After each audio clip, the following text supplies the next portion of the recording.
sur orbite pour un voyage autour du Soleil, tout de suite sur France 3.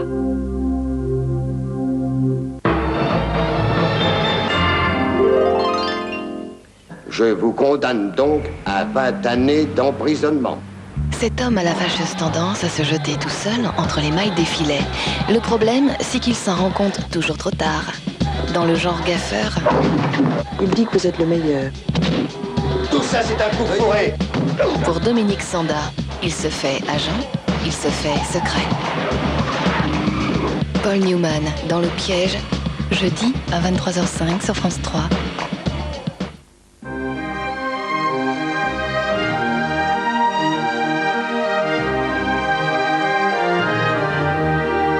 La Terre, notre vaisseau spatial. Bienvenue à bord pour ce voyage d'1 an autour du Soleil.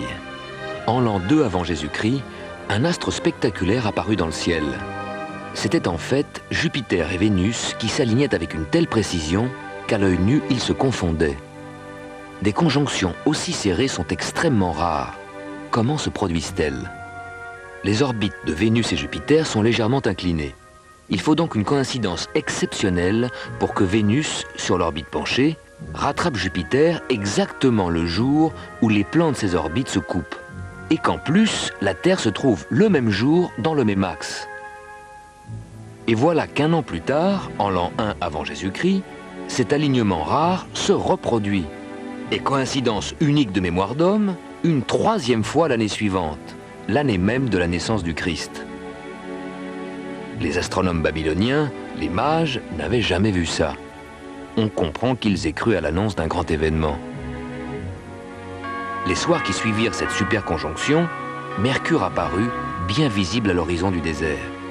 Jupiter et Mercure se retrouvèrent dans une conjonction rare et lumineuse, parce que vu de l'espace, Jupiter, Mercure et la Terre s'étaient alignés. Cette constellation pointait vers l'ouest et aurait pu guider les 3 mages vers Bethléem. La brillance exceptionnelle de Vénus plus Jupiter aurait pu faire croire à une comète. Nous vous en reparlerons demain. Bon voyage, tous sur orbite.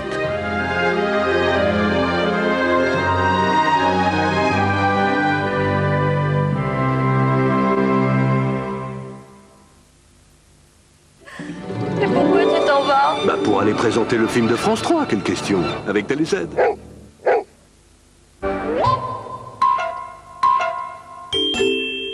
De quoi as-tu peur? Des farfadets saxons? Demain sur France 3. Il se faisait appeler Wilfrid d'Ivanoé. Quelle physionomie avait ce chevalier? Où se cache-t-il? Qui prendra soin de ce pro-chevalier aux muscles souples et mous? Qu'est ceci, encore un concurrent? Sous la carapace de l'armure, sa peau de laine n'a jamais vu les rayons du soleil. Mesdames, faites-lui découvrir les charmes du bain à bulles. Pourquoi me tourmente-t-il ainsi? Elizabeth Taylor cherche d'abord un ouvre-boîte pour délivrer son héros. Ivanoé, demain à 20h55 sur France 3. Des images choc. Le voir de la pêche. L'amour, regardez l'adresse. Enlevez-lui son manteau, qu'elle puisse dissimuler son corps famélique. Il existe! Il peut le faire! Le faste, l'opulence, la générosité, les fêtes. Sur France 3. Confiez le soin de vos loisirs à des spécialistes.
Je t'aime pas, c'est clair.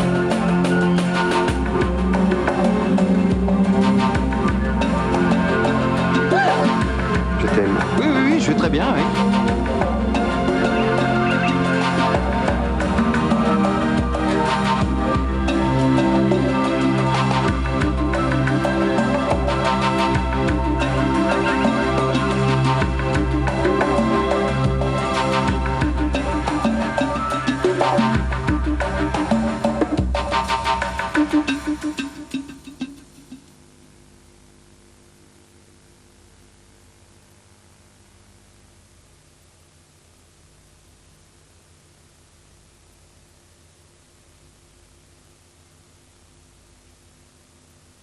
L'écorce des chênes